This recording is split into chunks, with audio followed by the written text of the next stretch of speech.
کہ وہاں پہ لکھا ہے کہ جو تیری قوم پر یا تجھ پر برکت دے گا میں اس کو برکت دوں گا، جو تجھ پر لعنت کرے گا اس پر میں لعنت کروں گا۔ تو آپ نے کہا جی ہم اس پہ عمل پیرا ہو رہے ہیں، تو یہ تو حکم ہی غیر اقوام کو تھا بھائی، تو اگر آپ کر رہے ہیں تو کون سا احسان کر رہے ہیں؟ غیر اقوام کو یہ حکم تھا کہ آپ نے اس قوم پر برکت بھیجنی ہے، تو لیکن آپ برکت کون سی بھیج رہے ہیں؟ ہاں قادیانیوں کا مجھے نہیں پتا کہ آپ کیا نقطہ نظر رکھتے ہیں اسرائیلیوں کے بارے میں، باقی لوگ جو ہمارے ملک میں رہتے ہیں ان کو تو میں جانتا ہوں کہ نماز کے اندر بعدمات نماز پڑھتے ہیں تو کہتے ہیں کہ بنی اسرائیل پر برکت، وہی آپ درود ابراہیمی پڑھ کے آتے ہیں، جیسے مسجد سے باہر آتے ہیں تو ان کو گالیاں دے رہے ہوتے ہیں۔ تو اچھا، تو آپ بائبل کو کانٹیکسٹ کے بغیر پڑھتے ہیں، یا تو بغیر کانٹیکسٹ کے بغیر پڑھتے ہیں یا پھر آپ اس کو صحیح طریقے سے پڑھنا ہی نہیں چاہتے، آپ نے پہلے سے مائنڈ بنایا ہوا۔ ہاں دوسری بات آپ کہتے ہیں جی کہ یہ جو حضرت ابراہیم والی بات ہے اس پہ تو حضرت اسماعیل نے عمل کیا، یہ آپ کیسے کہہ سکتے ہیں کہ حضرت اسماعیل نے عمل کیا اور حضرت اسحاق نے عمل نہیں کیا، حضرت یعقوب نے عمل نہیں کیا؟ اور اگر انہوں نے عمل نہیں کیا تو آپ پہلی صورت میں ان کو کس لیے برکت دے رہے ہیں کہ جن پر خدا نے اپنی رحمت کی؟ اور حضرت اسماعیل کے بارے میں آپ کے سارے اندازے، آپ کے پاس تو حضرت اسماعیل کی اور نسل اسماعیل کی کوئی ہسٹری نہیں، کوئی پروف نہیں ہے بھائی، آپ اندازے سے کر رہے ہیں آپ، اور اندازے سے کوئی چیز بیان کرنا اگین اٹس فیلسی یا مغالطے والی بات ہے۔ اور یہ جو آپ کا دعویٰ ہے کہ مسلمان نسل اسماعیل سے ہیں یہ بھی فیلسی ہے، آپ کے پاس کوئی پروف نہیں ہے۔ کیا آپ کے پاس کوئی ایسی ٹیسٹ کٹ ہے کہ جس سے آپ اس کا بلڈ ٹیسٹ کرتے اور وہ حضرت اسماعیل کے ساتھ میچ کر جاتا؟ نو، یہ ایسا کوئی نہیں ہے۔ دیکھیں دو حدیثیں یاد کر لیجئے گا، رسول اسلام نے کہا کہ میرا نسب نامہ کوئی شخص بھی حضرت عدنان سے آگے نہ بیان کرے، پہلی۔ دوسری حدیث یہ ہے کہ اگر کوئی شخص میرا نسب نامہ حضرت عدنان سے آگے بیان کرے گا تو اس سے بڑا کوئی جھوٹا نہیں ہے۔ مجھے نہیں پتا کہ آپ کے پاس کون سی وحی آ گئی ہے کہ آپ کو پتہ چل گیا کہ آپ نسل اسماعیل سے ہیں، اس لیے آپ نے حضرت اسماعیل کے کیا کہتے تعریفوں کے پل باندھنا شروع کر دیے۔ میں ایک وضاحت کرتا چاہ رہا ہوں کہ حضرت اسماعیل کے ہم خلاف نہیں ہیں، ہم کیوں خلاف ہوں گے؟ حضرت حاجرہ کے بی بی حاجرہ کے ہم خلاف نہیں ہیں، ہم کیوں خلاف ہوں گے؟ ہاں جو خدا کا منصوبہ، خدا کا کلام جو کچھ بیان کرتا ہے وہی ہم بیان کر دیتے ہیں۔ کبھی آپ نے سنڈے کی عبادت میں کسی پادری کے خطبے کو سنا کہ اینڈ میں وہ کہتا ہو کہ حضرت اسماعیل کو گالی دی اور جماعت کہے آمین؟ نو، ہمارے لیے وہ بھی بزرگ ہیں۔ یاد رکھیے گا کہ وہ حضرت ابراہیم کی اولاد ہیں، ہمیں اس سے انکار نہیں ہے، لیکن جو بلیسنگز ہیں وہ حضرت اسماعیل کی نسل میں نہیں ہے۔ وہ جسمانی بلیسنگز ہیں، دنیاوی بلیسنگز ان کے پاس ہیں، اس سے ہمیں انکار نہیں ہے، لیکن جو آسمانی بلیسنگز ہیں، جو اسپرچول بلیسنگز ہیں، جو وحی کی بلیسنگز ہیں، جو کتاب کی بلیسنگز ہیں، وہ حضرت اسحاق، حضرت ابراہیم اور حضرت یعقوب کے پاس ہیں۔ سورہ عنکبوت کے اندر یہ لکھا کہ ہم نے کتاب اور نبوت ابراہیم، اسحاق اور یعقوب کی نسل میں رکھ دی، اس حضرت اسماعیل کو اس میں omit کیا گیا، اس میں میرا کیا قصور؟ تو آپ یہ جو کہہ رہے ہیں نا کہ بھی حضرت اسماعیل نے اس پر عمل کیا، یہ تو آپ کے اندازے ہیں بھائی۔ ہاں جو بنی اسرائیل ہیں انہوں نے عمل کیا بھی اور نہیں بھی کیا، دونوں باتیں ہیں۔ بہرحال بنی اسرائیل کے اندر بڑے بڑے اچھے لوگ بھی تھے، لیکن ایسے لوگ بھی تھے جنہوں نے خدا کو ناراض کیا، بائبل ساری تفصیل بیان کر دی۔ 13واں پوائنٹ پھر آپ کے ذہن میں آ گیا جو آپ نے شاید تان یہاں پہ آ کے توڑی ہے کہ کرسچن بہت ساری چیزوں کو چھپاتے ہیں۔ جو باتیں، جو پروف، جو دلائل آپ نے نکالے تھے وہ تو میں نے ٹائم فش کر دی ہے، وہ آپ کی ساری خوش فہمیاں یا غلط فہمیاں فیلسیز ہیں، ان کو دوبارہ سے ریسرچ کریں۔ اور مجھے نہیں پتا آپ کی ایج کیا ہے، آپ کم سے کم 10 سال اور لگائیں، ان کا مطالعہ کریں. اگر میری معلومات، میری ضرورت ہے گائیڈنس کی تو میں تابع دار ہوں. آپ مجھے کال کر سکتے ہیں، میں آپ کو بتاؤں گا. لیکن اس طریقے سے بغیر وجہ کے اپنی پسند کے حوالے نکال کے اپنی پسند کی تشریح کر لینا یہ ٹھیک نہیں ہے. اچھا، ہمیں آپ کہہ رہے ہیں جی کرسچن بہت ساری چیزیں چھپاتے ہیں، تو آپ مجھے یہ بتائیں کہ البقرہ کی سورہ البقرہ کی 25 اور 26 آیت میں لکھا ہے کہ اللہ تعالیٰ کی مرضی وہ مچھر کی مثال بیان کرے یا کسی اور چیز کی، تمہیں اس پہ کیوں اعتراض کر رہے؟ اب جناب یہ بات تو قرآن مجید میں لکھی ہے کہ مچھر والی تمثیل بیان کی گئی اور اس پر اعتراض کیا گیا، لیکن وہ تمثیل غائب ہے جس میں مچھر کا ذکر کیا گیا تھا. شاید آپ کو یہ ذرا مشکل بات ہے، سمجھ نہ آئے، آسان کر دیتا ہوں کہ مسیح یسوع نے بیج بونے والے کی تمثیل بیان کی، اور کچھ بیج پتھریلی زمین پر گرے، کچھ جھاڑیوں پر گرے، اور کچھ جا کے تو زرخیز زمین پر گرے جو اگے اور پھل لائے. پوری تمثیل موجود ہے. شاگردوں نے کہا استاد جی ہمیں تمثیل سمجھ نہیں آئی، تو مسیح یسوع نے دوبارہ سے ان کو ایکسپلین کر کے بتا دیا کہ اس تمثیل کا یہ مطلب ہے.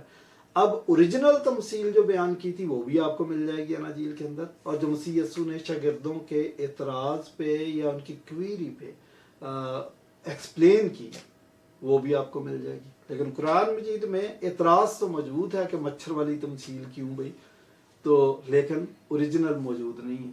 تو چھپاتا کون ہے پھر؟ آپ چھپاتے ہیں، ہم تو نہیں چھپاتے. اور بھی بہت ساری باتیں ہیں جو میں کر سکتا ہوں. تو میرے بھائی آپ شوق سے بائبل پر، مسیحیت پر اعتراض کریں، مجھے کوئی مسئلہ نہیں ہے. بائبل کے متعلق ایک بات یاد رکھیے گا کہ آج تک سب سے زیادہ تنقید جس کتاب پر ہوئی ہے وہ بائبل مقدس ہے. لیکن اس کی خوبصورتی یہ ہے کہ جتنی زیادہ اس پر تنقید ہوئی ہے اتنی زیادہ یہ کتاب نکھر کے سامنے آئی ہے. تو بھائی جاتے جاتے ایک شعر سناتا جاؤں آپ کو کہ ابھی تو تنقید ہو رہی ہے میرے مذاق جنوں پہ، لیکن تمہاری زلفوں کی برہمی کا سوال آیا تو کیا کرو گے؟ شکریہ.